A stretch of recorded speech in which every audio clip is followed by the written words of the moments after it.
महाराष्ट्र के नासिक जिले के पास एक छोटा सा गांव है, शांत, हरियाली से भरा, लेकिन सुविधाओं से दूर।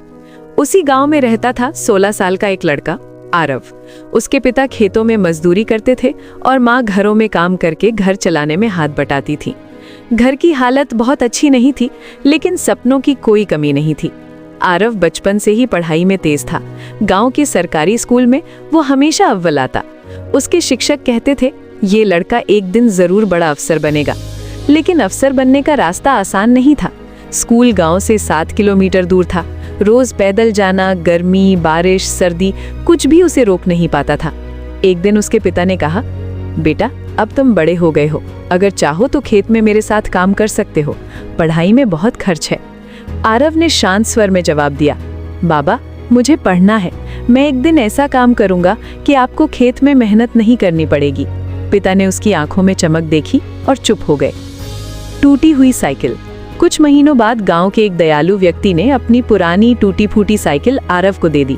वो साइकिल जंग लगी थी, ब्रेक ढीले थे, सीट फटी हुई थी, लेकिन आरव के लिए वो किसी नई कार से कम नहीं थी। अब वो स्कूल जल्दी पहुंच जाता और पढ़ाई के लिए ज्यादा समय मिल जाता। रात में घर में बिजली अक्सर चली जाती थी, तब वो लालटेन की रोशनी में पढ़ता। कभी कभी केरोसिन खत्म हो जाता तो वो मोबाइल की हल्की रोशनी में किताबें खोलकर बैठ जाता। माँ कई बार कहती, इतनी मेहनत मत करो, आंखें खराब हो जाएंगी। वो मुस्कुरा देता, अभी मेहनत कर लूं माँ, बाद में आराम करूंगा। पहला झटका। 10वीं बोर्ड की परीक्षा में उसने 92% अंक प्राप्त किए। पूरे गांव में खुशी की लहर दौड़ गई, लेकिन असली परीक्षा अभी बाकी थी। 11th और 12th की पढ़ाई शहर के कॉलेज में करनी थी, जिसकी फीस ज्यादा थी। पिता ने अपनी छोटी सी जमीन का एक हिस्सा बेच दिया। ये फैसला आसान नहीं था। गांव वालों ने ताने भी मारे, इतनी पढ़ाई करके क्या करेगा, आखिर में नौकरी तो मजदूरी ही करनी है। लेकिन आरव ने ठान लिया था। उसने शहर के कॉलेज में दाखिला लिया। अब उसे रोज 20 किलोमीटर का सफर तय करना पड़ता था।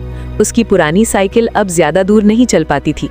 कई बार रास्ते में पंक्चर हो जाती तो वो पैदल कॉलेज पहुंचता। एक दिन भारी बारिश में उसकी साइकिल पूरी तरह टूट गई। वो भीगता हुआ कॉलेज पहुंचा, लेकिन उस दिन उसका प्रैक्टिकल एग्जाम था।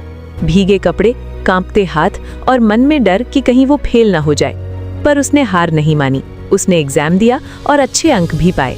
आत्मसंदेह का दौर। 12th के बाद उसने इंजीनियरिंग बनने का सपना देखा। उसने एंट्रेंस एग्जाम की तैयारी शुरू की, लेकिन कोचिंग के पैसे नहीं थे। वो यूट्यूब और लाइब्रेरी की पुरानी किताबों से पढ़ाई करता। कई बार सवाल समझ में नहीं आते तो वो घंटों तक एक ही प्रश्न पर बैठा रहता। पहली बार एग्जाम दिया और वो सफल नहीं हो पाया। उस दिन वो बहुत टूटा। उसे लगा शायद गांव वालों की बात सही थी, शायद वो ज्यादा बड़ा सपना देख रहा था। उसने खुद से सवाल किया, क्या मैं सच में ये कर सकता हूँ? माँ ने उसके सिर पर हाथ रखा और कहा, हार मानना मत सीखो, असफलता भी एक सीढ़ी है। उनकी ये बात उसके दिल में उतर गई। दूसरी कोशिश। उसने 1 साल और तैयारी की। इस बार उसने और मेहनत की। सुबह 4 बजे उठना, दिन भर पढ़ाई, रात को नोट्स बनाना उसकी दिनचर्या बन गई। उसने अपने डर को ताकत बना लिया। एग्जाम का दिन आया। इस बार वो आत्मविश्वास से भरा था। परिणाम आया और उसका चयन एक सरकारी इंजीनियरिंग कॉलेज में हो गया। पूरा गांव खुश था। जिन लोगों ने ताने मारे थे, वही लोग मिठाई लेकर आए। उसके पिता की आंखों में गर्व के आंसू थे। मुझे तुम पर गर्व है बेटा, उन्होंने कहा। कॉलेज का संघर्ष।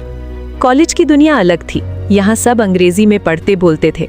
शुरुआत में उसे बहुत कठिनाई हुई। क्लास में कई बार उसे समझ में नहीं आता कि प्रोफेसर क्या कह रहे हैं। कुछ छात्र उसका मजाक भी उड़ाते। लेकिन उसने तय किया कि वो खुद को बदलेगा, अपनी पहचान नहीं। उसने लाइब्रेरी में अंग्रेजी की किताबें पढ़ना शुरू किया। रोज 10 नए शब्द याद करता। धीरे धीरे उसका आत्मविश्वास बढ़ने लगा। तीसरे साल में उसने एक छोटा सा प्रोजेक्ट बनाया, गांवों के लिए कम लागत वाला सोलर पंप। उसका आइडिया कॉलेज के प्रोफेसरों को पसंद आया। उसे राज्य स्तर की प्रतियोगिता में भेजा गया। वहां उसने पहला पुरस्कार जीता। वापसी। इंजीनियरिंग पूरी करने के बाद उसे एक बड़ी कंपनी में नौकरी मिल गई। पहली सैलरी हाथ में आई तो उसने सबसे पहले क्या किया? उसने अपने पिता के लिए एक नई साइकिल खरीदी।